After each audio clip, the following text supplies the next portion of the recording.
Capricorn, kumusta po kayo guys? Okay, so Capricorn, tignan po natin, gabay kapalaran mo ngayong July 2024. Capricorn, Sun, Moon, Rising, and Venus sign. Okay, gabay kapalaran po ni Capricorn. So yun guys, maganda pa rin na alam nyo ang inyong Sun, Moon, Rising, and Venus sign para sa iba nyo pa guys guidance, okay?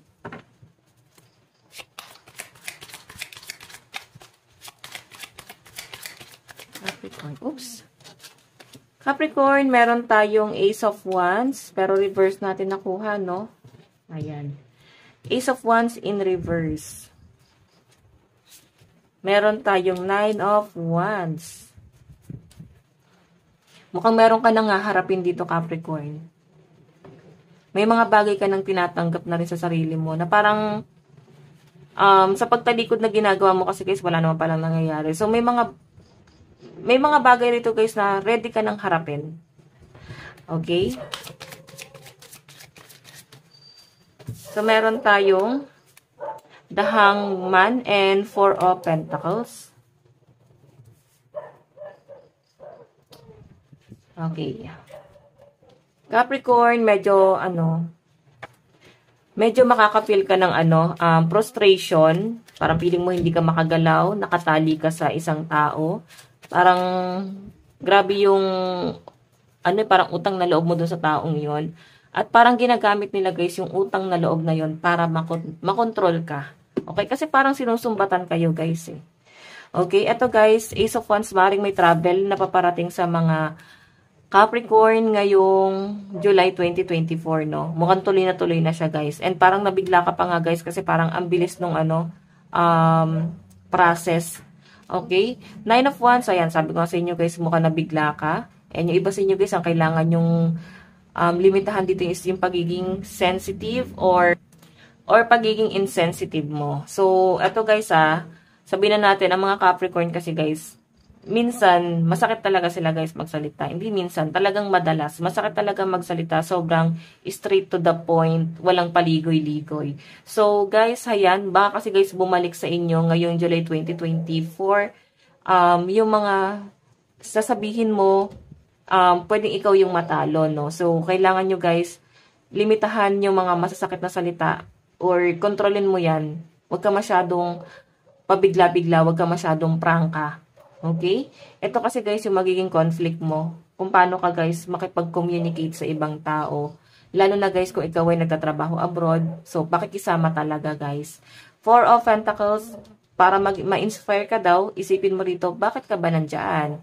Siguro, dahil sa pamilya mo.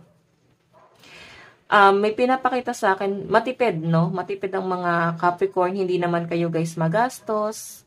Minamanage nyo talaga guys ng maayos ang inyong financial. So, Four of Pentacles, kontrolado nyo guys yung sitwasyon. Okay? Ganun ka, mahigpit ka talaga sa pera. Okay? So, may ipon din ang mga Capricorn. Pinag-iisipan nyo rin guys ng mabuti kung kailangan nyo na bang bitawan yung perang yan or like, bumili ng mga gadget or mga gamit. Pero, I think, pinag-iisipan nyo pa to. Kasi, nandun ka na sa point Capricorn na, ayan, so pasensya na guys, no? May bata kasi ako inalagaan dito. Okay, so Capricorn, ayun nga, no? Mukhang malalagay ka sa alanganin talaga. Siguro nabigla ka sa trabaho, hindi mo pala guys gusto yung work mo or pwedeng gusto mo naman yung work mo, pwedeng may distraction lang, no? Pwedeng meron kang ibang iniisip na tao na pwedeng nagpapastress sa mga Capricorn. So, siguro guys, mag-focus ka sa goal mo kasi kung ito guys ay sa love life mo, hindi ka talaga makapag-focus guys. Ayan, no? Lumilipad yung isip mo. Okay. Sige, tignan pa natin guys. Okay, so sa love life naman po ni Capricorn. Ngayong July 2024.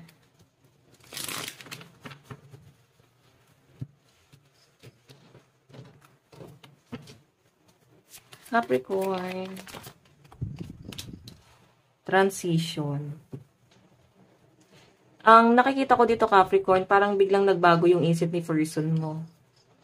Okay, and sa pinapakita sa akin, mukhang nahihirapan din yung iba sa inyo. Like, masyado kang dumepende or may plano kasi kayo guys ng person mo. So, etong plano na to guys, sa malinaw na pinapakita sa akin, mukhang nauudlot siya. Okay? Tingnan natin ha, ayan o. Mukhang nagkaroon guys ng matinding pagtatalo sa inyong dalawa. So, parang may hoping pa rin dito eh. Capricorn, kung ikaw tong hoping or yung person mo, pwede ang nagiging problema nyo rin guys is, yun nga, yung trabaho. Pwedeng magkahiwalay kayo.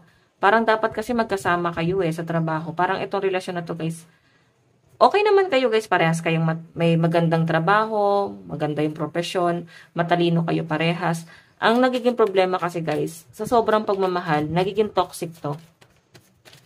Okay? Meron po tayong abundance and choices.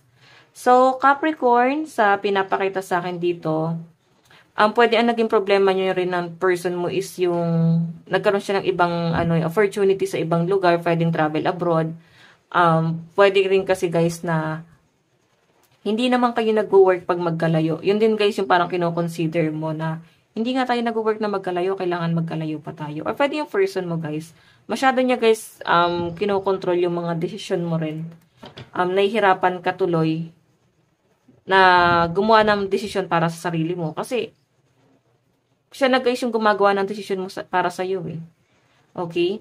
Masyadong controlling guys. Etong relationship na to guys, maganda naman siya eh. Ayun, ang daming opportunity kasi parehas nga kayo guys. May profession. Ang problema lang guys, 7 of raindrops, meron pang ibang hinahanap. Okay, pwedeng etong relasyon na to guys, baka may ibang na-involve no. Masyadong naging parang naging toxic ya, parang naghanap ng relationship sa ibang tao. Parang nag-try, hindi nag-tinry na i-work out. Baka kasi guys may na-fall out of love. Etong kasi transition, biglang nagbago yung plano. Okay? Tignan pa natin guys, love advice, Capricorn. Meron po tayong connection. I know, your connection is eternal and unbreakable. So, mahal na mahal nung iba sa inyo, etong person na to. Parang akala siguro ng iba rito, Capricorn, akala nyo is itong relationship na to, hindi na siya basta-basta mabubuwag kasi marami na kayo talagang pinagdaanan. Sobrang layo nyo na. Pero mukhang antindi na guys ng trust issue rito. Meron tayong deeply. Ayan, kaya parang may mga natutulala dito, nahihirapan na mag-recover or mag-move forward. So, Capricorn, kung gusto niyo talaga na i-work out ito, kasi ako rin yung nangihinayang doon sa relationship, maganda sana siya. Ang problema lang guys, pwedeng nagiging controlling. Tignan pa natin pagdating naman sa inyong pera at trabaho, Capricorn. Meron tayong cycle. Ayan, sabi ko nga sa inyo, maraming opportunity ang paparating sa inyo ngayong July. So, maaaring maganda rin guys ang position mo sa trabaho, leadership. Okay, take a leap.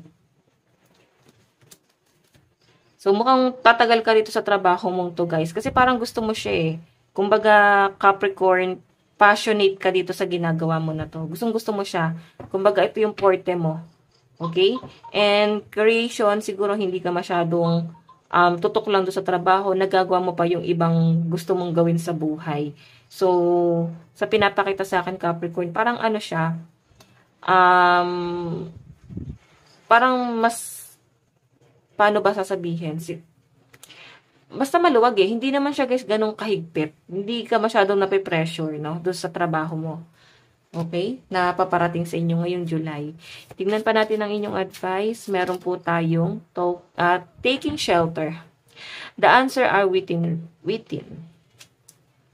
Iba sa inyo guys, ayan, parang sinasabi nga dyan, kailangan umalis ka na sa comfort zone mo. Hindi na makakabuti sa inyo. Okay? So Capricorn, ito lang po ang inyong reading. Maraming salamat po. Bye-bye.